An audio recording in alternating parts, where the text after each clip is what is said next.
Përshëndetje të nderuar teleshikues, ky është edicion informativ i lajmeve këtu në televizionin kombëtar Vision Plus.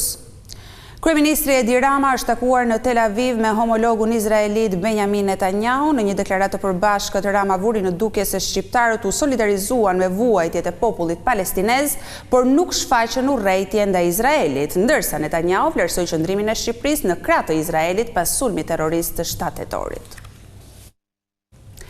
Regjistrimi origjinal i komunikimeve mes gardistëve në protestën e 21 janarit është dorëzuar në SPAK nga gazetari Artan Hoxha. Ai tha se kaseta tregon qartë urdhrat e dhënë nga drejtuesit për të qelluar mbi qytetarët.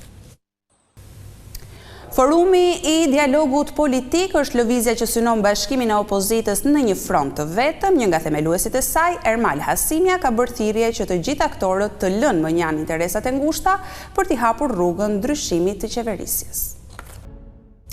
Një 24 vjeçare mbeti e plagosur në Durrës pasi u godit me thik nga babai i saj. Vajza refuzoi të pranonte në shtëpi të atin që ishte kthyer nga Italia pas përfundimit të dënimit me burg, ndërkohë plak të lehta mori edhe një i ri që ndërhyri gjatë konfliktit në rrugë.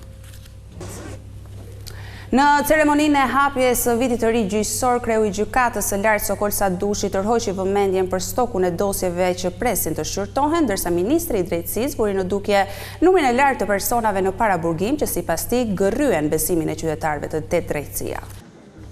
Ministri i Financave, Petrit Malaj, tha sot se brenda muajit shkurt do të nisë rivlerësimi i pronave. Ai foli edhe për sigurimin me detyrim të banesave nga tërmeti, ndërsa projekt ligji është gati të kalojë në qeveri dhe në parlament.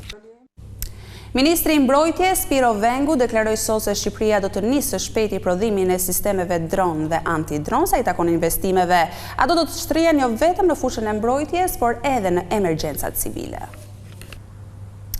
Shqipëria kujton sot viktimat e Holokaustit me një ndjenjë krenarie për shpëtimin e hebrejve gjatë luftës. Gjatë ceremonisë në Tiranë, diplomat të lartë izraelit nënvizuan faktin se fatkeqësisht vitet e fundit është rritur vala e antisemitizmit.